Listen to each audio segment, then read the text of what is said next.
ክርስቲያኖች ከኃጢአት ጋር እስከምን ድረስ ትታገላላችሁ? ኃጢአትን ወይም ሰይጣንን ለማሸነፍ ጥሩ ዘዴ እንዲሆነን የአባ መርትያኖስን ታሪክ ልንገራችሁ። አባ መርትያኖስ ከከተማ ወጣ ብሎ በዓት ሰርቶ እየጾመ እየጸለየ ይኖር የነበረ አባት ነው። ታዲያ ቀን ቀን ለተልኮ ወደ ከተማ ይሄድና እያስተማረ እየመከረ ሰዎችን ወደ ንስሐ እየመለሰ ይውልና ማታ ወደ በዓቱ ይመለስ ነበር። እዚህ ስራው የቀናበት ሰይጣን ግን አንድ ነገር አሰበ። ከዕለታት አንድ ቀን አባ መርትያኖስ ቀን ሲያስተምር ውሎ ወደ በዓቱ እየተመለሰ ሳለ ሴቶች ተሰብስበው ከመንገድ ዳር እየተጨዋወቱ እያወሩ ሳለ በመካከላቸው አለፈ። እነዛ ሴቶችም የአባ መርትያኖስን ንጽህና ቅድስና ያውቁ ስለነበረ ይህ አባት እኮ እንዴት ያለ አባት ነው፣ ንጽህናውን ቅድስናውን የጠበቀ የከበረ ታላቅ አባት ነው ብለው ስለሱ መናገር ጀመሩ። ክርስቲያኖች በምንሰራበት ቦታ በምንማርበት ቦታ አገልጋዮች ከሆንን ደግሞ በምናገለግልበት አገልግሎት የምንመሰገንን ወይስ የምንነቀፍንን? ብርሃናችሁ በሰው ፊት ይብራ እንደተባለው እግዚአብሔርን የምናሳይ ብርሃኖች ነን ወይስ እሱንማ ባላየሁት እሱንማ ባልመጣ የምንባል አይነት ሰዎች ነን? ክርስቲያኖች አባ መርትያኖስ ንጽህናውና ቅድስናውን ጠብቆ ይኖር የነበረ አባት ስለነበረ በትምህርቱ በጾሙ በጸሎቱ ይታወቅ ስለነበረ እነዚያ ሴቶች ስለሱ መሰከሩ። ነገር ግን ሰይጣን ያደረባት አንዲት ሴት ከመካከላቸው እኔ ይህንን አባት የበቃ ነው የምትሉትን መነኩሴ ነው የምትሉትን አባት ባሰናክለውና በዝሙት ብጥለው ምን ታረጉልኛላችሁ አለቻቸው። በፍጹም ይህንን ማድረግ አትችይም ብለው ተወራረዷት። እቺ ሴትም እሺ ያሳያቸዋለሁ ብላ አባ መርትያኖስን እንዴት እንደምትጥለው እቅድ አወጣች። ማታ ሲመሽ አመሻሹ ላይ ልብሴን ተከናንቤ እሄዳለሁ፣ ከዛ በኋላ እባክህን ክፈትልኝ አባቴ ጅብ ሊበላኝ ነው ብዬ አንኳኳለሁ፣ እርሱም እንግዳ ሆኜ ብመጣ አልተቀበላችሁኝም የሚለውን ቃል አስቦ ይከፍትልኛል። ያኔ ልብሴን አውላልቄ ራሴን ገላልጬ ሽቶ ተቀብቼ የሚያማልሉ ቃላቶችን እየተናገርኩኝ በአምስቱ ሕዋሳቶቹ በአይኑ በጆሮ በአፍንጫው ዝሙትን አስገባለሁ። በዚህ ጊዜ አብረን እንተኛ ብለው እንኳን ሳይወድ በግድ እሺ ብሎ ይቀበላል ብላ እቅድ አወጣች። እንዳለችው ምሽት አመሻሹ ላይ ወደ አባ መርትያኖስ በዓት ሄደች፣ አንኳኳች።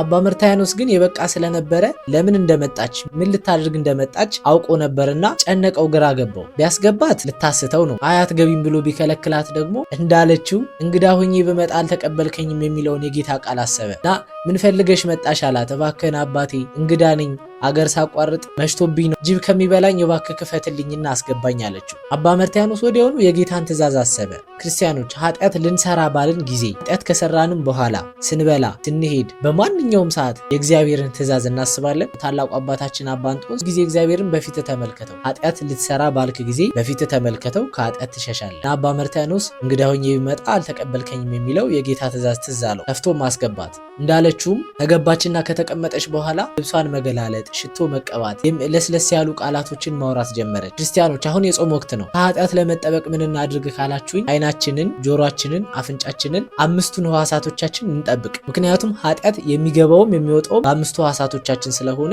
የምናየውን ነገር፣ የምንሰማውን ነገር፣ የምናሸተውን ነገር ልንጠነቀቅ ያስፈልጋል። ይቺ ሴት ይሄን ባደረገች ጊዜ አባ እንተኛ ባለች ጊዜ አባ መርትያኖስ ራሱን ለማስጨከን አንድዶት ከነበረው እሳት እግሩን እዛ ውስጥ ጨመረው። ነይ ልጄ እዚህ እሳት ላይ እንተኛ አላት። በእርሷ ላይ የነበረ ርኩስ መንፈስም ለቋት ሄደ። እሷም በጣም ደንግጣ ምነው አባቴ ለምን እንደዚህ ያደረክ ብላ ጠየቀችው። አባ መርትያኖስም ልጄ ይህ እሳት የሚያቃጥለው ስጋችንን ነው፣ ከአንቺ ጋር በዝሙት በወድቅ ግን በዘላለማዊ እሳት በገሃነም እቀጣለሁ። ትሉ ማያንቀላፋ እሳቱ ማይጠፋ የማይታይ ብርሃን የሌለው የዘላለም እሳት ያቃጥለናል አላት። ክርስቲያኖች አባቶቻችን ከኛ የሚለያቸው ይሄ ነው። በማንኛውም ሰዓት ገሃነምን ማሰብ፣ በማንኛውም ሰዓት እግዚአብሔርን ማየት መቻል። ክርስቲያኖች እኛ ስንጸልይ ወደ እግዚአብሔር ስንለምን እግዚአብሔር እንደሚያየንና እንደሚሰማን እናስባለን። ኃጢአት ስንሰራ ግን እግዚአብሔር እንደማያየን እግዚአብሔር እንደማይሰማን ቆጥረን ነው የምንሰራው። አባቶቻችን ግን በማንኛውም ሰዓትና በማንኛውም ጊዜ እግዚአብሔር ይሬየኒ እግዚአብሔር ያየኛል ብለው ያስባሉ።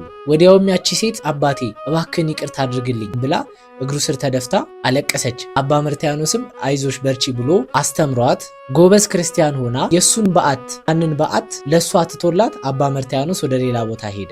ያቺ ሴት በዛ በዓት ሆና ንስሐ ገብታ እየጾመችና እየጸለየች ቅድስና በግታ ነው የሞተችው። አባ መርትያኖስ ግን ወደ ሌላ ቦታ ሄዶ ተጋድሎውን ቀጠለ። ክርስቲያኖች መጽሐፍ ቅዱስ እንደዚህ ይላል፣ አይን ብታስትህ ካንተ አውጥተህ ጣላት፣ ሁለት አይን ኖሮህ ገሃነም ከምትገባ አንድ አይን ኖሮህ መንግስተ ሰማያት ብትገባ ይሻላልና። አሁን በዳግም ምጽአት ስንነሳ ሁሉ አካል ሆነን ነው የምንነሳው። አይን ብታስትህ ካንተ አውጥተህ ጣላት ማለት ሚስትህ ብታስትህ፣ ሚስትህ ኃጢአት እንስራ ብትልህ፣ ዘሙት ብትልህ፣ ወደ ኃጢአት ብትመራህ አትቀበላት፣ አትስማት ማለት ነው። አባቶቻችን ግን ቃል በቃል ወንጌልን እስከ መፈጸም ድረስ ራሳቸውን ያስጨክኑ ነበር። አባ መርትያኖስ ሁለት እግር ኖሮ ገሃነም ከምትገባ አንድ እግር ኖሮ መንግስተ ሰማያት ብትገባ ይሻላል የሚለውን በተግባር የፈጸመ ልክ ስምዖን የሰውን ጫማ ሰፊ አይን ብታሰናክል የምትለውን አይኑን በወስፊ አውጥቶ በተግባር እንደፈጸመ፣ ቅዱስ ሉቃስ እጁን እንደተቆረጠ፣ አባ መርትያኖስ ኃጢአት ለመሸሽና ኃጢአት ላለመስራት ብሎ ራሱን እሳት ውስጥ እስከ መጨመር ድረስ የጨከነ አባት ነው። ክርስቲያኖች እኛ ከኃጢአት ጋር ለመታገል ከኃጢአት ለመሸሽ ምን ያህል እንታገላለን? ሐዋርያው ቅዱስ ጳውሎስ ከኃጢአት ጋር ደም እስከ ማፍሰስ አልታገላችሁም ይላል። እንደ አባቶቻችን እሳት ውስጥ ባንገባም አይናችንን በወስፊ ባናወጣም ግን አይናችንን መጠበቅ ጆሮአችንን መጠበቅ እንችላለንና አይናችንን ጆሮአችንን ከኃጢአት እንጠብቅ። ልክ ኃጢአት በታሰበን ጊዜ ወደ እግዚአብሔር ሮጠን እንሂድ፣ እግዚአብሔርን እናስብ። ይህንን አድርገን አባታችን አባ መርትያኖስ እንድንመስለው አምላካችን እግዚአብሔር ይርዳን። ቤተክርስቲያናችን የካቲት 20 ይህንን ታላቅ አባት አባ መርትያኖስን ታከብራለች። የአባ መርትያኖስ በረከት በሁላችን የክርስቲያን ወገኖች ላይ ይደርብን፣ ይቆየን።